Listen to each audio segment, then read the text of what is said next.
அனைவருக்கும் வணக்கம் and very happy Wednesday. இன்னைக்கு நிறைய முக்கியமான விஷயங்கள் நம்ம டிஸ்கஸ் பண்ண போகிறோம். OnePlus உடைய பிக்கெஸ்ட் ஸ்கேம் என்ன அதை பற்றி தெரிஞ்சுக்கலாம். அதோட இந்தியாவில் புதுசாக 5G இதை வந்து ட்ரையல்ஸில் கொண்டு வர போகிறாங்க. அந்த இன்ஃபர்மேஷன் என்னென்னு பார்த்துடலாம். Asus உடைய Zenfone 8 சீரீஸ் உடைய விலை வந்து ரிவீல் ஆயிருக்கு. எல்லாமே பார்த்துடலாம். டெக் நியூஸ் நம்பர் 524 இன்றைக்கும் பேடிஎம் கான்டெஸ்ட் இருக்குது. டீட்டெயில்ஸ் எப்போ மாதிரி உங்களுக்கு டிஸ்கிரிப்ஷன் பாக்ஸில் இருக்கும், நீங்கள் செக் பண்ணிக்கலாம். ஸோ வீடியோக்குள்ளே போகிறதுக்கு முன்னாடி இந்த சேனலை நீங்கள் முதல் முறையாக பார்க்கறதா இருந்தால் என் பேர் வானா, இது டெக்னிக்கல் சென்னை, அனைத்து டெக் செய்திகளும் தமிழில்.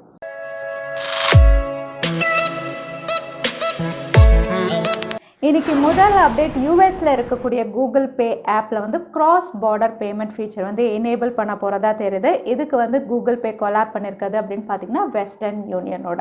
ஸோ கிராஸ் பார்டர் அப்படின்னு சொல்லும்போது இது வரைக்கும் யூஎஸ்லேருந்து வந்து இந்தியாவோ சிங்கப்பூரோ வந்து பணம் அனுப்ப முடியாது கூகுள் பே வழியாக.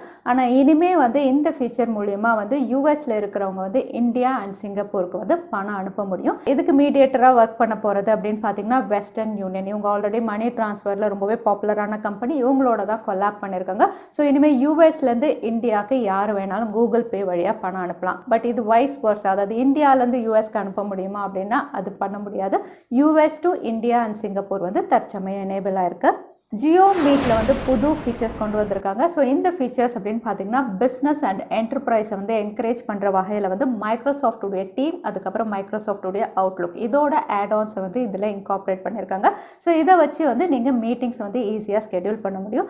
அதே சமயத்தில் ஜியோ மீட் அப்படின்னு பார்த்தீங்கன்னா வந்து இந்த ஆப்பில் 24 ஹவர்ஸ் நீங்கள் வீடியோ காலிங் பண்ண முடியும் மீட்டிங் கண்டக்ட் பண்ணுறதுக்கு. இந்த ஃபீச்சர் ஆல்ரெடி அவைலபிளாக இருக்குது. ஸோ நீங்கள் ஜியோ மீட் யூஸ் பண்ணுவீங்கன்னா இந்த ஃபீச்சர்ஸ் எல்லாம் இப்போ அவைலபிளாக இருக்குது. அடுத்த அப்டேட் ரொம்பவே இன்ட்ரெஸ்டிங்கான ஒன்று. இது வரைக்கும் 5G இன் இந்தியா அப்படி தான் நம்ம டிஸ்கஸ் பண்ணியிருக்கோம். ஆனால் இப்போ புதுசாக 5G இன் இந்தியா அப்படிங்கிற ஒரு விஷயம் கொண்டு வந்திருக்காங்க. ஸோ இந்த 5G என்ன அப்படின்னு பார்த்தீங்கன்னா வந்து இந்தியாவில் இருக்கக்கூடிய ஐஐடி ஸ்டூடெண்ட்ஸ் வந்து 5G நெட்வொர்க் ஒன்று புதுசாக டெவலப் பண்ணியிருக்காங்க. ஸோ இதுக்கு வந்து 5G அப்படின்னு சொல்லியிருக்காங்க. So 5G India. அதே வந்து ஆல்ரெடி இருக்கக்கூடிய நெட்வொர்க் அப்படின்னு பார்த்தீங்கன்னா 5G ஸ்டாண்டர்ட் அப்படின்னு சொல்லியிருக்காங்க. அதாவது குளோபலாக எல்லா இடங்கள்லையும் இருக்கக்கூடிய 5G.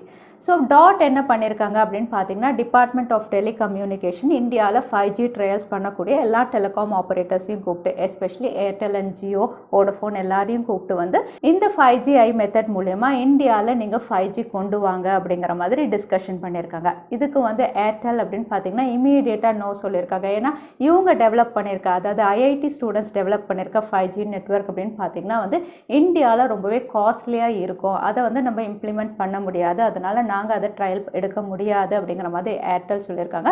அதே ஜியோ அப்படின்னு பார்த்தீங்கன்னா வந்து மேட் இன் இந்தியான்னு நீங்கள் என்ன சொன்னாலும் சரி, அது எவ்வளோ விலையானாலும் சரி, நாங்கள் அதை ட்ரையல் எடுக்கிறோம் அப்படிங்கிற மாதிரி வந்து ஜியோ ஒரு பக்கம் அக்செப்ட் பண்ணியிருக்காங்க. ஸோ ஏர்டெல் நோன்னு சொல்லியிருக்காங்க, ஜியோ அக்செப்ட் பண்ணியிருக்காங்க. இதை எடுத்து டாட், அதாவது டிபார்ட்மெண்ட் ஆஃப் டெலிகம்யூனிகேஷன் அப்படின்னு பார்த்தீங்கன்னா எல்லா டெலிகாம் ஆப்ரேட்டர்ஸும் வந்து 5G நெட்வொர்க் வந்து எப்படி இருக்குது அப்படின்னு நீங்கள் ட்ரையல் எடுத்தே ஆகணும் அப்படின்னு சொல்லியிருக்காங்க. ஏன்னா இது மேட் இன் இந்தியா. எல்லாருமே ட்ரையல் எடுத்து இதில் ப்ரோஸ் அண்ட் கான்ஸ் எங்களுக்கு கொடுங்க, அதுக்கப்புறம் நம்ம ஸ்டாண்டர்ட் நெட்வொர்க் பற்றி டிஸ்கஸ் பண்ணுவோம் அப்படின்னு சொல்லியிருக்காங்க. ஸோ பார்க்கலாம் இந்த 5G நெட்வொர்க் வந்து எவ்வளோ தூரம் இந்தியன் ஸ்டூடெண்ட்ஸ் வந்து டெவலப் பண்ணியிருக்காங்க, இதில் ப்ரோஸ் அண்ட் கான்ஸ் என்ன, எப்படி இதை இம்ப்ளிமெண்ட் பண்ண போகிறாங்க, இந்த விஷயம் தெரிய வந்தோன்னே நம்மளுடைய டெக் நியூஸில் அதையும் நான் அப்டேட் பண்ணுறேன். இந்தியாவில் கோவிட் கிரைசஸ்னால ஸ்மார்ட் ஃபோன் லான்ச்சஸ் அப்படின்னு பார்த்தீங்கன்னா ஆல்ரெடி நிறைய தள்ளி போயிட்டுருக்கு. இப்போ பிராண்ட்ஸே வந்து கன்ஃபார்ம் பண்ணியிருக்காங்க. என்னென்ன பிராண்ட்ஸ் அப்படின்னு பார்த்தீங்கன்னா 5 smart phone brands, Asus, Realme, Vivo, Micromax, Poco. இந்த 5 பிராண்ட்ஸ் உடைய ஸ்மார்ட் ஃபோன் லான்ச்சஸ் மேலே இருக்காது அப்படிங்கிற மாதிரி கன்ஃபார்ம் பண்ணியிருக்காங்க. ஸோ இதில் ஸ்மார்ட் ஃபோன் லான்ச்சஸ் அப்படின்னு பார்த்தீங்கன்னா Asus உடைய Zenfone 8 சீரீஸ் இன்னைக்கு வந்து குளோபலாக லான்ச் ஆகுது. அது இந்தியாவில் போஸ்ட்பாண்ட் ஆகி லான்ச் பண்ணுறாங்க. ஆல்ரெடி பார்த்தீங்கன்னா ரியல்மி உடைய X7 Max, அதுக்கப்புறம் போக்கோ உடைய F3 GT இதுவும் போஸ்ட்பாண்ட் ஆக போகிறதா தெரியுது. இது மட்டும் இல்லை, விவோ உடைய iQOO Z3 and then Micromax உடைய ஸ்மார்ட் ஃபோன்ஸ் கிட்டத்தட்ட 5லேருந்து 6 ஸ்மார்ட் ஃபோன் வந்து போஸ்ட்பாண்ட் ஆக போகிறதா தெரியுது. ரிவைஸ் டேட் இன்னும் அனௌன்ஸ் பண்ணலாம். அனௌன்ஸ் பண்ணும்போது நம்மளுடைய டெக் நியூஸில் அப்டேட் பண்ணுறேன். பேட்டில்கிரவுண்ட் மொபைல் இந்தியா கூடிய விரைவில் இந்தியாவில் வரப்போது. ஆல்ரெடி வந்து இதுக்கான போஸ்டர்ஸ் நிறைய பார்த்துருக்கோம். இப்போ வந்து கிராஃப்டன் தரப்புலேருந்து ஒரு அஃபிஷியல் மெசேஜ் கொடுத்துருக்காங்க. இந்த மெசேஜ் என்ன அப்படின்னு பார்த்தீங்கன்னா எந்த கண்டென்ட் கிரியேட்டரும் வந்து இதை PUBG மொபைல் இந்தியா அப்படின்னு வந்து சொல்லாதீங்க. ஏன்னா ஆல்ரெடி இந்தியாவில் வந்து அந்த பேர் பேன் பண்ணியிருக்கிறதுனால இதை பேட்டில்கிரவுண்ட் மொபைல் இந்தியா இந்தியன் வெர்ஷன் அப்படின்னு நீங்கள் சொல்லுங்கள். நாங்கள் கொரியன் கம்பெனி இந்தியன் வெர்ஷன் ஒன்று ஜென்ரேட் பண்ணியிருக்கோம். ஸோ இது வந்து பேன் ஆகக்கூடாது, அதனால் யாருமே PUBGன்னு இதை வந்து சொல்லாதீங்க அப்படிங்கிற மாதிரி ஒரு ரிக்வெஸ்ட்டோட ஒரு நோட்டீஸும் கொடுத்துருக்காங்க. அதோட இவங்க ரிவீல் பண்ணியிருக்க சில போஸ்டர்ஸ் பார்க்கும்போது வந்து பப்ஜியில் இருக்கக்கூடிய சான்ஹாக் மேப்பும் வந்து இதுலேயும் இருக்குது அப்படிங்கிற மாதிரி தான் தெரியுது. நத்திங் பிராண்டு கீழே லான்ச் ஆக போகிற ப்ராடக்ட்டுடைய போஸ்டர் ரிவீல் பண்ணியிருக்காங்க. இவங்க லான்ச் பண்ண போகிறது அப்படின்னு பார்த்தீங்கன்னா இயர் 1 வயர்லெஸ் இயர்பட்ஸ். ஸோ இந்த போஸ்டர் பார்க்கும்போது வந்து இது ஜூனில் இவங்க லான்ச் பண்ணலாம் அப்படின்னு தெரியுது. ஸோ நத்திங் அப்படின்னு பார்த்தீங்கன்னா வந்து நிறைய எலக்ட்ரானிக் ப்ராடக்ட்ஸில் வந்து ஒர்க் பண்ணிட்டு இருக்காங்க. இவங்களுடைய ஃபர்ஸ்ட் அஃபிஷியல் லான்ச் வந்து ஒரு இயர்பட்ஸாக இருக்கும் அப்படின்னு கன்ஃபார்ம் ஆயிருக்கு. OnePlus ரீசெண்டாக அவங்களுடைய ஃப்ளாக்ஷிப் சீரிஸ் 9 சீரிஸ் லான்ச் பண்ணியிருந்தாங்க. இதில் 3 smart phone OnePlus 9, 9 Pro, 9R 3 smart phone launch பண்ணியிருந்தாங்க. மூணுமே வந்து 5G ஸ்மார்ட் ஃபோனாக ஸ்னாப்ட்ராகனில் கொடுத்துருந்தாங்க. பட் இதில் 5G பேண்ட்ஸ் அப்படின்னு பார்த்தீங்கன்னா OnePlus 9Rல வந்து ஒரே ஒரு 5G பேண்ட் N78 கொடுத்துருந்தாங்க. அதே OnePlus 9, 9 Proல 2 5G பேண்ட்ஸ் கொடுத்துருந்தாங்க N41 அண்ட் N78. ஸோ இந்த 2 5G பேண்ட்ஸ் வந்து தற்சமயம் இந்தியாவில் 5G கிடையாது. அதனால் இது போதும் அப்படின்னு நாங்கள் லான்ச் பண்ணியிருக்கோம். கூடிய விரைவில் ஒரு சாஃப்ட்வேர் அப்டேட் மூலயமா வந்து நாங்கள் 5G பேண்ட்ஸ் வந்து தேவை அப்படின்னா இன்க்ரீஸ் பண்ணுவோம் அப்படிங்கிற மாதிரி தான் முதல்ல சொல்லியிருந்தாங்க. ஆனால் தற்சமயம் OnePlus அவங்களுடைய கம்யூனிட்டி போஸ்ட்டில் வந்து ரொம்பவே கிளியராக மென்ஷன் பண்ணிட்டாங்க. எந்த சாஃப்ட்வேர் அப்டேட்லையும் வந்து இந்தியாவில் இருக்கக்கூடிய OnePlus 9, 9 Pro or 9R இதுக்கு வந்து 5G பேண்ட் சப்போர்ட் வந்து நாங்கள் இன்க்ரீஸ் பண்ண முடியாது அப்படின்னு சொல்லியிருக்காங்க. அது மட்டும் இல்லை, டெலிகாம் ஆப்ரேட்டர்ஸோடு நாங்கள் ஒர்க் பண்ணிட்டு இருக்கோம். N78 வந்து இந்தியாவில் கம்பேட்டபிளாக இருக்கிற மாதிரி நாங்கள் பார்த்துக்கிறோம். பட் அடிஷ்னல் 5G பேண்ட் நாங்கள் தர முடியாது அப்படின்னு சொல்லியிருக்காங்க. ஸோ இந்த N78 பேண்ட் அப்படின்னு பார்த்தீங்கன்னா வந்து இதோட ஸ்பெக்ட்ரம் வந்து அப்ராக்சிமேட்டாக 3000 to 3400 மெகாஹெர்ட்ஸ் அப்படின்னு நம்ம கன்சிடர் பண்ணிக்கலாம். ஸோ இந்த 3000 to 3400 அப்படின்னு சொல்லும்போது ஆல்மோஸ்ட் வேவ் டெக்னாலஜி கிட்ட. ஆனால் தற்சமயம் 5G ட்ரையல் அப்படின்னு பார்த்தீங்கன்னா 700 மெகாஹெர்ட்ஸில் தான் ஸ்டார்ட் பண்ணியிருக்காங்க. அதுவும் sub 6 கிகாஹெர்ட்ஸில் தான் பண்ணியிருக்காங்க.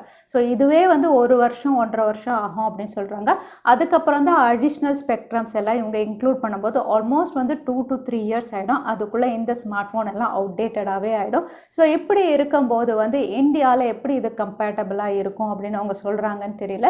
ஏன்னா இந்தியாவில் 700 மெகாஹெர்ட்ஸ் ஸ்பெக்ட்ரமே ரொம்பவே காஸ்ட்லி அப்படின்னு சொல்லி தான் வந்து எல்லா டெலிகாம் ஆப்ரேட்டர்ஸும் ஒர்க் பண்ணிட்டு இருக்காங்க. ஸோ 3000 to 3500 அப்படின்னு சொல்லும்போது அது ரொம்பவே காஸ்ட்லியாக இருக்கும். ஸோ எத்தனை டெலிகாம் ஆப்ரேட்டர்ஸ் அதில் ஒர்க் பண்ணுவாங்க அப்படின்னு தெரியல. அதோட இதே OnePlus 9 சீரிஸ் குளோபலாக இவங்க லான்ச் பண்ணது அப்படின்னு பார்த்தீங்கன்னா வந்து 5G பேண்ட் வந்து ஆல்மோஸ்ட் 9 5G பேண்ட்ஸ் வரைக்கும் கொடுத்துருக்காங்க. அதாவது யூஎஸ்லலாம் இவங்க லான்ச் பண்ணதில் 9 5G பேண்ட்ஸ் இருக்குது. ஸோ அங்கே 9 5G பேண்ட் கொடுத்துட்டு இந்தியாவில் வந்து வெறும் 2 5G பேண்ட், ஒரு 5G பேண்ட் கொடுக்கறது அப்படின்னு பார்த்தீங்கன்னா வந்து இது ஸ்கேமா இல்லையா? நீங்களே சொல்லுங்கள், தவறாமல் கமெண்ட்லையும் ஷேர் பண்ணுங்கள். அது மட்டும் இல்லை, ஷாமியும் அவங்க தரப்புலேருந்து Mi 11Xக்கு வந்து OTA அப்டேட் வழியாக 5G பேண்ட்ஸ் வந்து இன்க்ரீஸ் பண்ண முடியாது அப்படிங்கிற மாதிரி கன்ஃபார்ம் பண்ணியிருக்காங்க. ஏன்னா Mi 11X அப்படின்னு பார்த்தீங்கன்னா அதுவும் 5G ஸ்மார்ட் ஃபோனாக தான் லான்ச் பண்ணியிருந்தாங்க. N77, N78 இந்த பேண்ட்ஸோட கொடுத்துருந்தாங்க. ஸோ இது வந்து இந்தியாவில் வருமா வராதான்னு தெரியல. பட் வெறும் 2 பேண்ட் சப்போர்ட்டோட தான் Mi 11Xும் இருக்கும். OTA அப்டேட்டில் நாங்கள் பண்ண முடியாது, இன்க்ரீஸ் பண்ண முடியாது அப்படின்னு சொல்லியிருக்காங்க. ஸோ இந்த ஸ்மார்ட் ஃபோனுடைய கம்ப்ளீட் டீட்டெயில்ஸ் தெரிஞ்சுக்கணும்னு ஆல்ரெடி நம்ம சேனலில் இருக்குது, நான் கார்டு கொடுக்குறேன், நீங்கள் செக் பண்ணி பார்த்துக்கலாம். லாவா Z2 Max இந்த ஸ்மார்ட் ஃபோன் இந்தியாவில் அஃபிஷியலாக லான்ச் ஆகிடுச்சு. இதோட அவுட்லுக் அப்படின்னு பார்த்தீங்கன்னா ஒரு டீசென்ட் அவுட்லுக்கோட கொடுத்துருக்காங்க. இந்த ஸ்மார்ட் ஃபோன் 7-inch HD+ டிஸ்பிளேயோட லான்ச் பண்ணியிருக்காங்க. MediaTek உடைய Helio A20 இந்த சிப்செட்டோட ஒரு பட்ஜெட் கேட்டகரி ஸ்மார்ட் ஃபோனாக 6000 mAh battery, twelve camera, 13 mega pixel, Android 10 Go எடிஷனோட. இதோட விலை அப்படின்னு பார்த்தீங்கன்னா 2GB 32GB ஸ்டோரேஜ் வேரியன்ட் 7799க்கு இந்தியாவில் அஃபிஷியலாக லான்ச் ஆகிருக்கு. ஓப்போடைய பாப்புலரான Reno சீரீஸில் Reno 6 சீரீஸ் இந்த ஸ்மார்ட் ஃபோன் வந்து 10 சர்டிஃபிகேஷனில் லிஸ்டிங்காக இருக்குது. அங்கே லிஸ்டிங் ஆனதில் நமக்கு ஸ்பெசிஃபிகேஷனும் தெரிய வந்திருக்கு. ஸ்பெசிஃபிகேஷன் அப்படின்னு பார்த்தீங்கன்னா ரொம்பவே இன்ட்ரெஸ்டிங்காக கொடுக்க போகிறாங்க. அகெயின் Oppo Reno 6 சீரீஸ் அப்படின்னு பார்த்தீங்கன்னா 2 smart phone 6 Pro, 6 Pro Plus இந்த பேரில் தான் லான்ச் பண்ண போகிறதா தெரியுது. இதில் ப்ரோ அப்படின்னு பார்த்தீங்கன்னா MediaTek Dimensity 1200ல் அகெயின் இதுவும் ஒரு ஃப்ளாக்ஷிப் ஸ்மார்ட் ஃபோனாக லான்ச் பண்ணுறாங்க. அதே Pro Plus அப்படின்னு பார்த்தீங்கன்னா Snapdragon 870ல இவங்க லான்ச் பண்ண போகிறாங்க. ஸோ MediaTek Dimensity ஒன்று, Qualcomm உடைய Snapdragonல ஒரு ஸ்மார்ட் ஃபோன் அப்படிங்கிற மாதிரி இவங்க கொண்டு வர போகிறாங்க. ஸோ Reno 6 சீரீஸ் ரொம்பவே இன்ட்ரெஸ்டிங்காக இருக்க போகுது. Asus உடைய ஃப்ளாக்ஷிப் சீரீஸ் Zenfone 8 சீரீஸ் இன்னைக்கு குளோபலாக லான்ச் ஆக போகுது. இதோட இந்தியா லான்ச் அப்படின்னு பார்த்தீங்கன்னா கோவிட்னால வந்து இவங்க போஸ்ட்போன் பண்ணியிருக்காங்க. ஸோ இந்த ஸ்மார்ட் ஃபோன் லான்ச் ஆகிறதுக்கு முன்னாடி ப்ரைஸஸ் வந்து தெரிய வந்திருக்கு. பட் இங்கே ரிவீலாக இருக்கிறது வந்து மினி வெர்ஷனா ஃப்ளிப் வெர்ஷனா அப்படின்னு தெரியல. 3 ப்ரைஸஸ் வந்து ரிவீலாக இருக்குது. பேஸ் வேரியன்ட் அப்படின்னு பார்த்தீங்கன்னா 8GB 128 8GB ஸ்டோரேஜ் வேரியன்ட் 62,000 கிட்ட இது லான்ச் ஆகலாம் அப்படின்னு தெரியுது. அதே இன்னொரு வேரியன்ட் வந்து 66,000 higher variant 16GB 256GB storage variant வந்து அப்ராக்சிமேட்டாக 70,000 ப்ரைஸ் செக்மெண்ட்டுக்கு இவங்க குளோபலாக லான்ச் பண்ணுற மாதிரி தெரியுது. ஸோ இந்த ப்ரைஸஸ் பற்றி நீங்கள் என்ன நினைக்கிறீங்க? Asus உடைய ஃப்ளாக்ஷிப் சீரிஸ். அடுத்ததாக இன்றைக்கி பேடிஎம் கான்டெஸ்ட்கான கேள்வி என்னென்னு பார்த்தலாம். இந்தியாவில் இருக்கக்கூடிய ஐஐடி ஸ்டூடெண்ட்ஸ் டெவலப் பண்ண நெட்வொர்க் உடைய பேர் என்ன? அதுதான் இன்றைக்கான கேள்வி. இந்த கேள்விக்கான பதிலை கீழே #technicalchennai எந்த டைம் ஸ்டாம்பில் அந்த பதிலை நான் சொல்லியிருந்தேன் அதுக்கப்புறம் பதில் டைப் பண்ணுங்கள். வின்னரை நாங்கள் ரேண்டமாக சூஸ் பண்ணுவோம். ஸோ லாஸ்ட் டைம் கேட்டிருந்த பேடிஎம் கான்டெஸ்ட்கான கேள்விக்கான பதில் கிளிப்பிட் நிறைய பேர் சரியான பதில் சொல்லியிருந்தீங்க. அதில் வின்னர் வந்து வேல்ராஜ். கங்க்ராச்சுலேஷன் வேல்ராஜ். நீங்கள் இமெயில் வழியாக எங்களை காண்டாக்ட் பண்ணுங்கள். தவறாமல் யூடியூப் லிங்க் அனுப்புங்க. உங்களுக்கு பேடிஎம் கிஃப்ட் வச்சு வந்து சேரும். ஸோ இன்றைக்கி டெக் அப்டேட் உடைய கடைசிக்கு வந்தாச்சு. இந்த வீடியோ உங்களுக்கு பிடிச்சிருந்தா மறக்காமல் லைக் பண்ணுங்கள். உங்கள் ஃப்ரெண்ட்ஸோட நிறைய ஷேர் பண்ணுங்கள். இந்த மாதிரி இன்ட்ரெஸ்டிங்கான டெக் அப்டேட்ஸ்க்கு தவறாமல் சேனலுக்கு சப்ஸ்கிரைப் பண்ணிக்கோங்க. உங்களை இன்னொரு வீடியோவில் பார்க்குறேன். Welcome. Stay safe, stay happy.